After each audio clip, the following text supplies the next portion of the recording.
Hello, I'm Mario Toneguzzi, managing editor of Canada's podcast.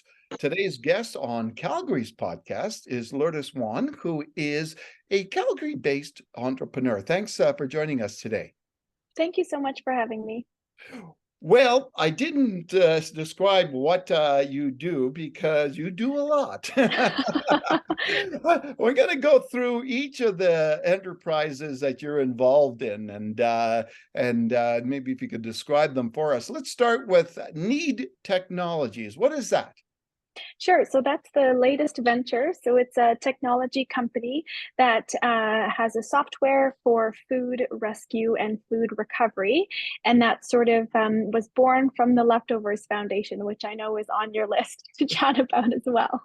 Okay, let's talk about Leftovers Sure. Foundation. What is that? And tell me a little bit about it.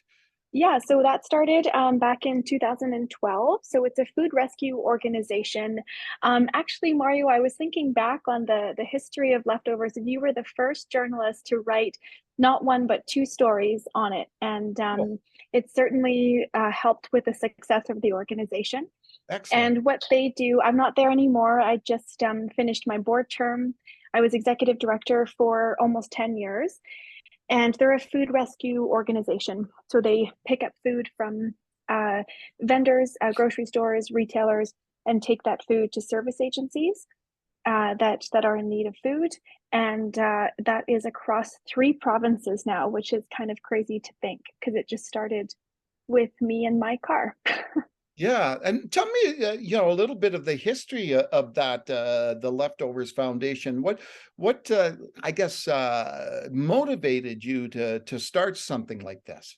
Certainly, yeah, I sort of had an aha moment. I went with my cousin to go pick up excess bread at a local bakery here in Calgary, and there was a lot of it. And I think when you see the sheer amount, 200 pounds, 150, 200 pounds of bread, and it's perfectly good. It was baked that morning. You really think about, other stores sort of wasting or creating this excess, and where can we bring it so that people can put food on their tables. And so it started with one location, and with your help and the help of the Calgary community and volunteers, it grew to about rescuing 10,000 pounds of food per week across 3 provinces. Wow, that's amazing, right? Yeah, Yeah, it kind of doesn't blow you away when you think about that when yeah. you said the humble beginnings out of your car, right? And what that foundation has done. It really does. Yeah. And I remember, organizing all of these logistics on pen to paper and Excel documents. And now, the charity created this app, which is now Need Technology. So I'm still in the food rescue space, but more on the tech side. All right, you're also involved with something called Fresh Roots. So maybe describe that for me. Yeah, so I'm the CEO of Fresh Roots right now. I'm a founder of that organization, and it sort of came out of the Leftovers Foundation.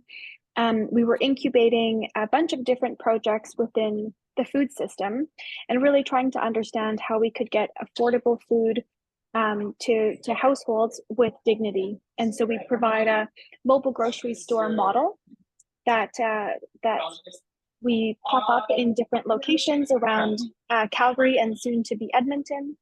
And we make sure that people get affordable, culturally appropriate food with no proof of income. So it's a pop up grocery store. Oh, excellent. Okay, then. While we're in kind of the wellness area, and let's talk about Soma. Help me if I pronounce it wrong, but Soma Haman Yeah, that's perfect. and Spa. And Yeah, when did you start that? And tell me a little bit about what Soma is. certainly. That's been so that is a traditional spa. So we started back in 2010. Lots of different roller coaster rides that company's been on throughout the years, and then through COVID, service-based industry. But we sort of landed a spot within the Marriott Hotel and have sort of upcoming partnerships in other Marriott hotels. And it's a traditional spa that's made for hotel clientele. And how did you get into doing this? I was I think back on of all the hats I have worn and continue to wear. but I'm actually a certified medical esthetician. So I can do things like laser and peels. And it was sort of a job that put me through my undergraduate and my master's degree. And so I started a spa that I thought would be based on some of these medical aesthetic things, but it turns out we sort of did a 180 with the company, and our self-care sort of philosophy is more time-based and more based on, doing treatments that are more natural. So we Hmm. don't do any of the medical aesthetic stuff anymore, but we certainly advocate for people taking the time for themselves. Okay, and let's move on to from spas to real estate, and Oh, I forgot about that and one. and then you're involved in hive developments. Tell me what that what that development company does. Yeah, so that I like to describe as my first child. So that was my first company. I have a master's degree in environmental design. So my professional background is in urban planning, and so that company takes on community consultation work, urban planning, and urban design. Hmm. Okay, then. What got you? Yeah, you mentioned your master's at U of C. What got you involved in that area? Like, what was the appeal for urban Mhm. planning? I thought I was going to be an architect. My dad is a was an engineer. I thought, I really love architecture and design.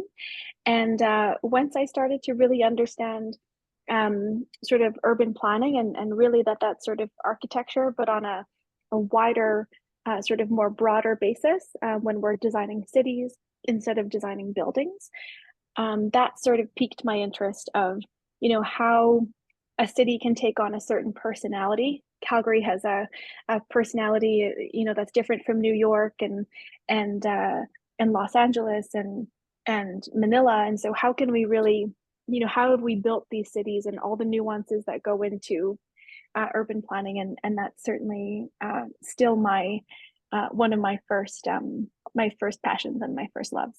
All right. Now, somebody listening to all this, Lourdes, is going to wonder, how the heck does this woman do all this? So answer that. How do you do that Well, all? I want to be really cheeky and say I don't. I'm not by myself. That's for sure. Yeah. Um, I'm also a new mom. I have a 2-year-old son, and so throw that into the mix, and I definitely don't do it all. Um, I sort of have started one company and one kind of falls off my plate, and so I want to build these ventures, particularly on the social venture side, Yeah. to ensure that there's a good succession plan and that it can be taken on by someone else, and the vision sort of lives on. But I have really great teams that surround each organization, from the spa to development consulting Yeah. to food system work. And so it certainly takes a village, and that's what I will attribute it to. And let's talk about that. It takes a village. A lot of your work involves community. Tell me why community is so important to you. Yeah, growing up, I think we lived our family sort of lived by this motto. And it's a famous quote from a long time ago, and it goes something like this: you'll only pass through this world but once. If there's any good that I can do or any kindness that I can show, let me do it now, because I might not pass this way again. And my grandfather was a lawyer in the Philippines, and he inscribed that quote into one of his legal notebooks. Oh, And we found it after he passed, and so it's sort of been this sort of theme, I guess, passed on through generations. And my parents immigrated here to Canada from the Philippines when they were fairly young and met in Edmonton, Alberta. And so we always sort of had this sense of it takes a village to raise a family and have young children and sort of push for a career and put food on the table. And so sort of this idea of community, not in the sort of food security sense, but this sense of community has certainly always been around my family. And I've sort of taken that and put it into food systems work and entrepreneurialism. so if, in terms of being an entrepreneur, Lourdes, did you have any like mentors along the way? Did you, whether they be actual people that you knew, or even people that you saw, out there that Yeah. were examples of what you should do? In every field, I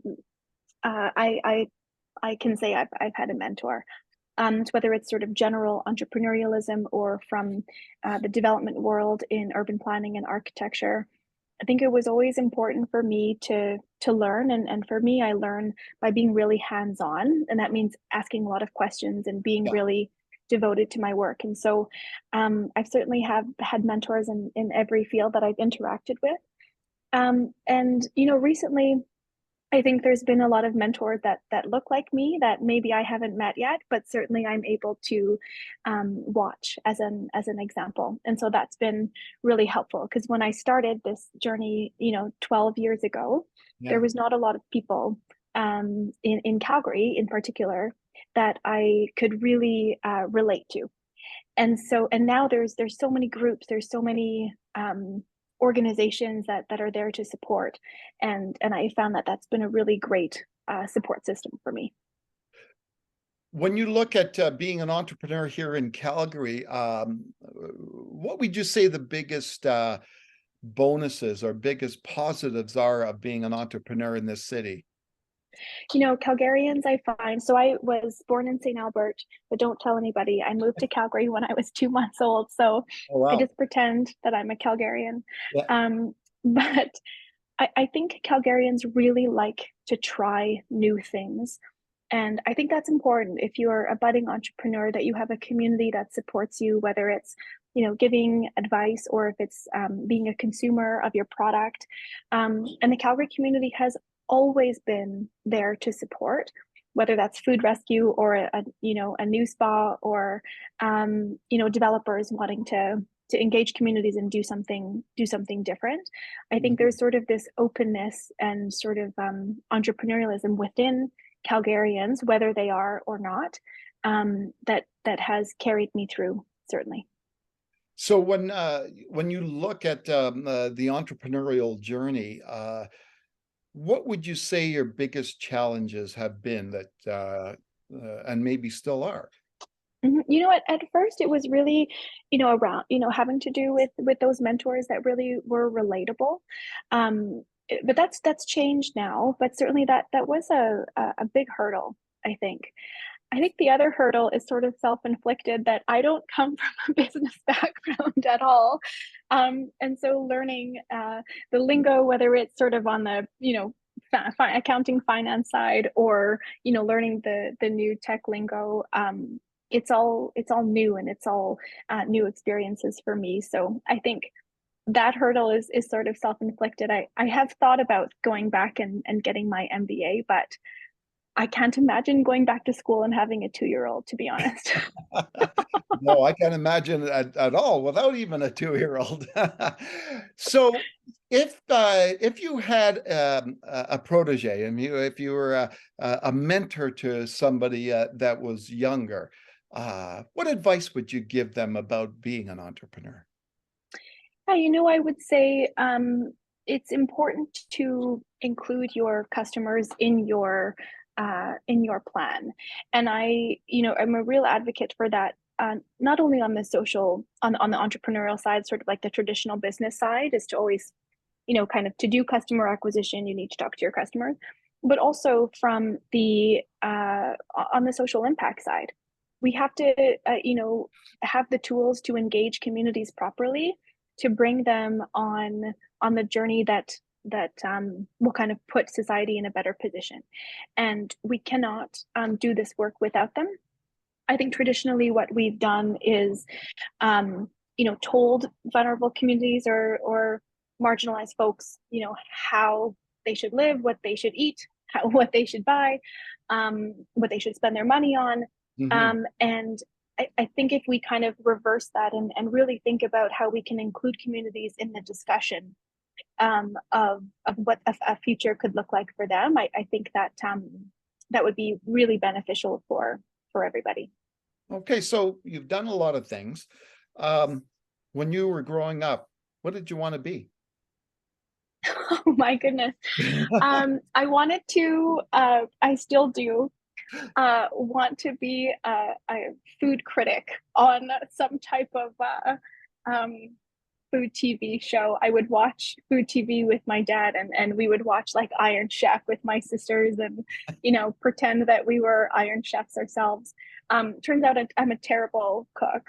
Oh, My sister took all of that talent for herself, and so I am still learning, but that would sort of be like my ultimate if I could just eat food all day and comment on it. any favorites? Oh, well, I like to call myself a pastaholic, so I love Italian food. I love anything in noodle form, actually. Hmm. Um, but I am Filipino, and so I do love Filipino food, even though it's a lot of meat. Um, but I love trying new things, and I think that's the beauty about food is that there's so many nuance in taste. Now, you mentioned obviously earlier in the episode here that we have a history together that goes back quite a long time. But and I'm getting older, so my memory fades. But did you not tell? You told me once that you were also involved in beauty pageants, right? Oh my goodness, did I tell you that? Yes, you Or did. did you run into my mom? Um, yes. Tell us a Um, little bit about that. uh, Years and years and decades and a lifetime ago, I held some pageant crowns for uh, both locally, nationally, and internationally. I competed in beauty pageants, which sounds so archaic, but I did it. And I still, one of my guilty pleasures is watching Miss Universe. Oh, there you go. And But I what were these pageants? So I competed in Miss Philippines Calgary, and I won that. And then I competed for Miss Philippines Canada and got first place. And then I competed in what was it called? Miss Global, and I won that category. Wow. Long time ago, Mario. I never talk about it. It's a secret.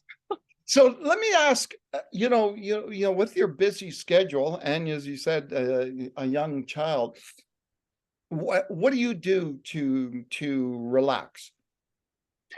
Yeah, so I advocate for taking time to yourself. And so I certainly do that at the beginning and at the end of each day, just alone time, either journaling or reading or just taking some quiet time.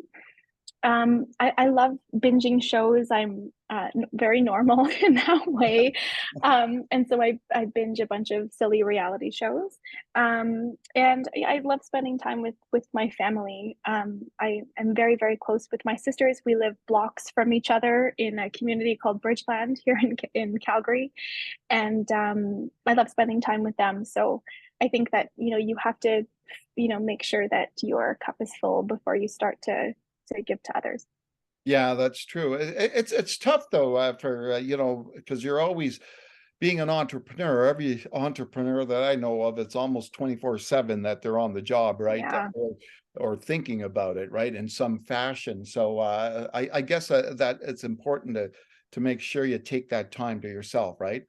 Yeah, and I think you have to be like for me anyways, I have to actively be cognizant of not, around my family wanting to talk about business or wanting to talk about the things that I'm working on because no Yeah. one cares. Like we have to connect with each other on a personal level. And so but with working, like you said, 24 hours, it's hard to kind of turn that off. So it's something that I'll continue to work on for sure. Besides binge watching TV, like, what do you have? Any passions, any hobbies or interests? Yeah, I recently inherited the piano that we grew up playing, Wow. and I'm not very good, but I'm starting to tinker a little bit on the piano, and it's one of those things I think for me, anyways, that I have to actively try to have a hobby. It's something that my husband makes fun of me all the time that I have no hobbies, and so where I turn my hobbies into businesses, I guess, which I need to stop doing. Is there anything that you haven't done that you would like to do? Everybody talks about a bucket list, right? Okay, Oh my goodness, there's what would so be at the many top? What would be so at many the things. top? I want to travel a bit more. And so I think with the tech company, I'm able to do that. But there's so much of the world that I want to see and I want my son to see. So that's certainly at the top of my list. I turn 40 next year, and so I'm hoping to make my 40th birthday, make sure I'm on a beach somewhere in Greece. So there's certainly that aspect of it, and of course, with the entrepreneurial brain, I have maybe about 100 different ideas of different companies that I want to launch. So that'll be further in my career. So where do you think that came from? Like, you say you're an entrepreneurial brain. Where do you think, the foundation of that is? Yeah, certainly with my dad. He recently passed away in September, and so I've been reflecting a lot about how he raised us, and like I said, he was an engineer, but a very specific field that he worked in. So he worked on metallurgic failures, so failures for mechanical systems and different metals. And so he had sort of like the ultimate problem solving hat. And because he knew, he would research and sort of figure out mathematically, why things failed. And so because of that, that my sisters and I kind of always understood how things worked. Yeah. And I think I will always have that problem solving hat. It's sort of like a legacy piece that I want to make sure that a skill that I really try to hone for him and for my career. But certainly I think it sort of started there, and I've just taken it into different areas of my life. So, growing up as a kid, what do you think the key lessons were that you learned from your parents? Yeah, I think I learned work ethic from my mom. She worked 3 jobs to make sure to put food on our table. My dad went back to school when we were little kids, which seems unfathomable to me now. But they had 3 little kids, and he was doing his engineering degree at the U of C. And so my mom had to work long hours and for night shifts at the hospital and day shifts at a grocery store. And so I know that my work ethic or my propensity to not stop working certainly comes from her. I do get my entrepreneurialism from my dad. He started his own engineering company, and sort of he did his time working at different firms and making sure he had mentors. So that was sort of another big value and big piece of how I grew up. And I remember always like being at my cousin's house or being with my grandparents and really being surrounded by a family. And if you are not close with your family, really being surrounded by a community. And I think that's important to not only problem solve, but for mental health and to be around the people that really lift you up and really support you. Oh, excellent. Well, thank you very much, Lourdes, for joining us today. Thanks for having me. That was fun. All right, that was Lourdes Juan, who is a Calgary-based entrepreneur. I'm Mario Toneguzzi, managing editor of Canada's podcast. This has been Calgary's podcast. Thanks for joining us today.